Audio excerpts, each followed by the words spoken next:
कसौधन और आप देख रहे हैं ए न्यूज टुडे। राजस्थान में चुनाव को लेकर सरगर्मियां तेज है। चुनाव प्रचार अपने अंतिम दौर की ओर है। सभी दलों के बड़े नेता जमकर रैलियां और जनसभाएं कर रहे हैं। यहाँ लड़ाई भारतीय जनता पार्टी और कांग्रेस के बीच मानी जा रही है। दोनों ही दलों ने जनता के बीच अपना घोषणा पत्र भी पेश कर दिया है। दोनों ने कई बड़े वादे किए हैं। इसी बीच उत्तर प्रदेश के मुख्यमंत्री और बीजेपी नेता योगी आदित्यनाथ ने प्रदेश की कांग्रेस सरकार पर जमकर हमला बोला। योगी आदित्यनाथ ने कहा कि यहाँ की सरकार माफियाओं और अपराधियों के आगे नतमस्तक है।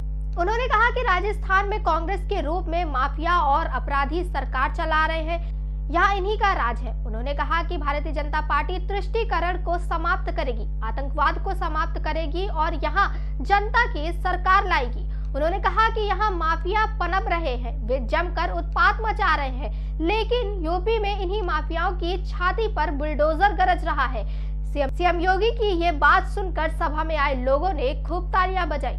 सीएम योगी आदित्यनाथ ने कहा कि मैंने सुना है यहाँ कोई टैक्स नहीं लिया जाता। ऐसे ही माफिया पहले यूपी में भी हावी थे। 2017 से पहले उत्तर प्रदेश में हम ऐसे ही माफियाओं के लिए बुलडोजर लेकर आए थे। सीएम योगी ने कहा कि आप देखते होंगे कि उत्तर प्रदेश का जब बुलडोजर चलता है तो अच्छे माफियाओं की गर्मी शांत कर देता है, और गर्मी ही शांत नहीं करता, जितना जनता को लूट कर रखा हुआ है उस पैसे को सरकारी खजाने में रख कर फिर गरीबों के लिए सरकारी आवास बनाने का हम काम करते हैं। उन्होंने आगे कहा, हम डबल इंजन की बीजेपी की सरकार है और इस वजह से माफिया या तो प्रदेश छोड़ चुके हैं या फिर जेलों में बंद है। अब वहाँ कोई भी जमीनों पर कब्जे, महिलाओं से छेड़छाड़ करने की सोच भी नहीं सकता, लेकिन यहाँ राजस्थान में इसका उल्टा है। उन्होंने कहा कि 3 दिसंबर को बीजेपी प्रचंड बहुमत की सरकार बनाएगी और माफियाओं और अपराधियों के लिए काल बनकर आएगी।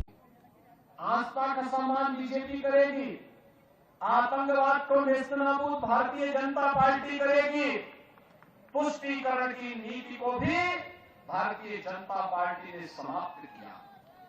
आप याद करिए, अगर बीजेपी होती तो क्या कन्हैयालाल की निर्मम हत्या होती, क्या बहन की हत्या होती, क्या? आप देख रहे होंगे यहां माफिया पनप रहे हैं, यूपी में माफिया की छाती में बुलडोजर चढ़ रहे हैं, देख रहे हैं ना? यूपी तो बदनाम था ना। उत्तर प्रदेश की आबादी 25 करोड़ की है, बड़े बड़े माफिया थे, अजगर जैसे माफिया थे, लेकिन आज सब गायब हो गए, एकदम गायब हो गए। आज आप वाहन व्यक्तियों की सुरक्षा में कोई सेंध नहीं लगा सकता, किसी गरीब की संपत्ति को कोई हड़प नहीं सकता, किसी व्यापारी को कोई उनसे फिरौती नहीं मांग सकता। और भाइयों बहनों, राह चलते हुए किसी राहगीर पर किसी भी प्रकार का कोई संकट नहीं आ सकता। उत्तर प्रदेश में तो डबल इंजन की भाजपा की सरकार है, तो राम राज्य आ गया, राम राज्य आ गया भाइयों बहनों। और राजस्थान तो हमारी भक्ति और शक्ति की केंद्र भूमि है। मध्यकाल में देश जब गुलामी के आगोश में था। सीएम योगी ने इस दौरान राजस्थान की अशोक गहलोत सरकार पर भी निशाना साधा और कहा कि जब मैं यहां आ रहा था तो यहां सड़कों पर जगह जगह पर गड्ढे थे। ये भी पता नहीं चलता कि सड़कों में गड्ढे हैं या फिर गड्ढों में सड़कें हैं। जब एक भ्रष्ट सरकार होती है तो परिवारवाद को हावी होना ही होना है।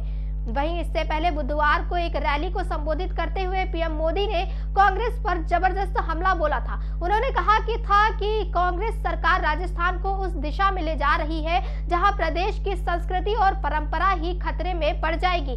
पीएम ने जनता से आह्वान करते हुए कहा कि राजस्थान की संस्कृति की रक्षा के लिए राजस्थान में भाजपा जरूरी है। उन्होंने कहा कि यह चुनाव केवल विधायक व मंत्री चुनने के लिए नहीं, बल्कि राज्य में कानून व्यवस्था की वापसी के लिए है। वही बात करें यूपी के सीएम योगी आदित्यनाथ की। सीएम योगी बुलडोजर की कार्रवाई को लेकर जाने जाते हैं। अपराधियों के खिलाफ जीरो टॉलरेंस नीति और बुलडोजर की कार्रवाई के बाद उनकी छवि सख्त मुख्यमंत्री के तौर पर जानी जाती है। माफिया अतीक अहमद, मुख्तार अंसारी, इनामी माफिया विनोद उपाध्याय जैसे तमाम गुंडों और माफियाओं के घर पर बुलडोजर से कार्रवाई की गई है। वही बुलडोजर बाबा यानी सीएम योगी आदित्यनाथ के इस पैतरे को कई और राज्यों में भी अपनाया गया है और यूपी की तरह मध्य प्रदेश समेत कई और राज्यों में अपराधियों पर तुरंत एक्शन बुलडोजर की कार्रवाई से ही ली गई है।